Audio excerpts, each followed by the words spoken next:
धन संपत्ति की देवी माँ संपदा माता जी की चैत्र मास की कृष्ण पक्ष की प्रतिपदा को पूजन किया जाता है।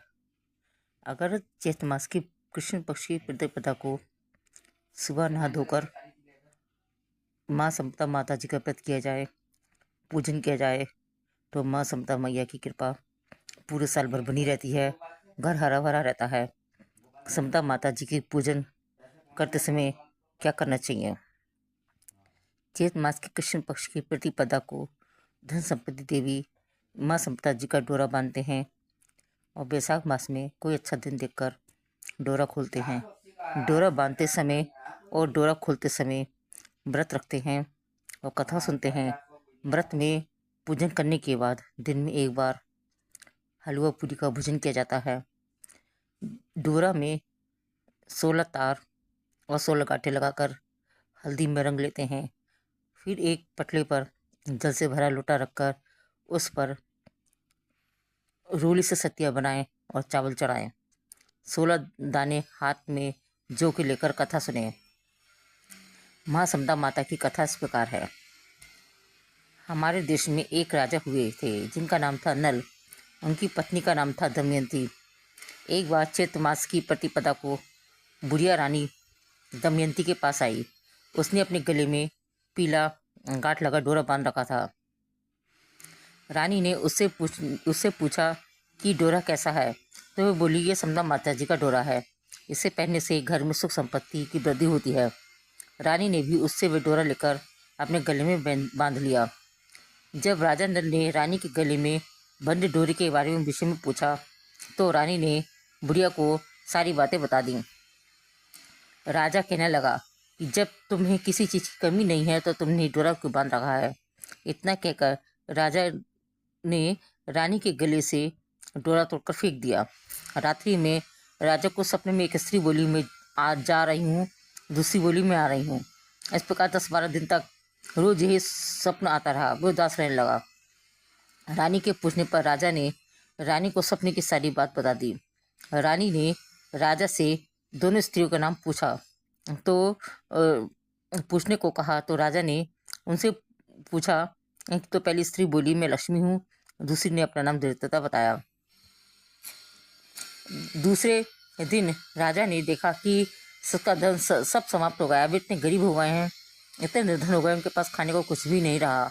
वे दुखी मन से राजा रानी जंगल में कंदमूल खाकर अपना जीवन बिताने लगे।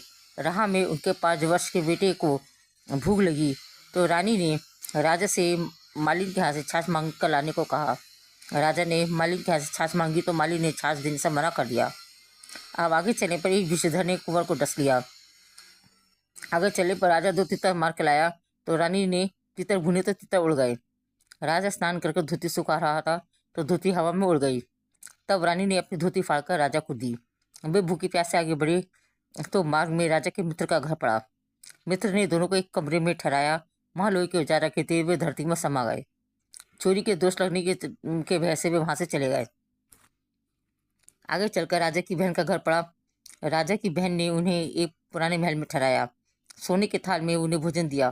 तो वे थाल मिट्टी में बदल गए। वह वहां से बड़ा राजा लज्जित होकर चला गया। आगे चलने पर एक साहूकार का घर आया।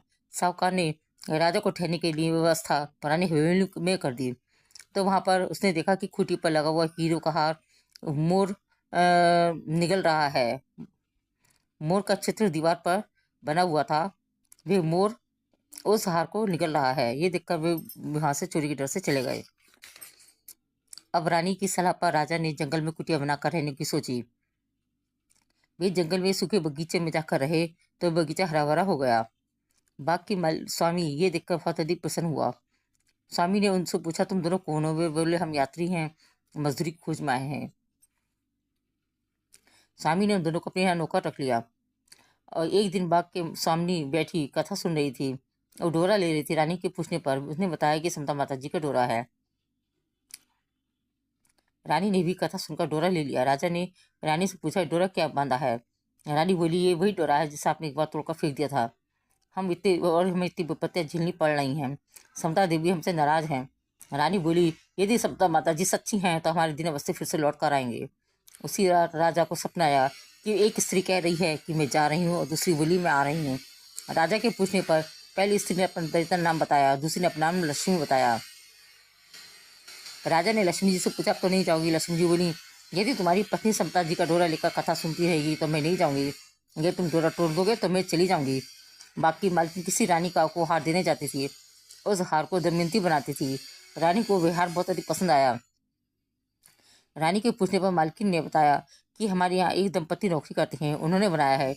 रानी ने बाग की मालकिन से दोनों के नाम पूछने को कहा। घर आकर उसने दोनों के नाम पूछे तो वे पता चला कि वे नल दंपति हैं। बाग का मालिक उनसे क्षमा मांगने लगा तो राजा ने उनसे कहा कि हमारे दिन खराब चले थे, इसमें तुम्हारा कोई दोष नहीं है, अब दोनों अपने राजमहल की तरफ चले। रास्ते में साहूकार का घर आया, वह साहूकार के घर ठहरे। वहां साहूकार ने देखा कि दीवार पर बना मोर नौलखा हार उगल रहा है। साहूकार ने राजा के पैर पकड़ लिए। आगे चलने पर बहन का घर पहुंचा तो राजा बहन के पुराने महल में ठहरा। वहां राजा ने जगह खोजी तो हीरो से जड़ थाल निकल आया। राजा ने अपनी बहन को बहुत सारा धन भेंट स्वरूप दिया। आगे चलकर मित्र के घर पहुंचा तो वे उसी कमरे में ठहरा। वहां उसके मित्र के लोही के जार मिल गए। आगे चले पर उसकी धोती ब्रश पर मिल गई। नहा धोकर आगे बढ़े तो राजकुमार जिससे सर्प में ढस लिया था वे खेलता हुआ मिल गया। महलों पर पहुंचने पर रानी की सखी ने मंगल गान गाकर उनको स्वागत किया।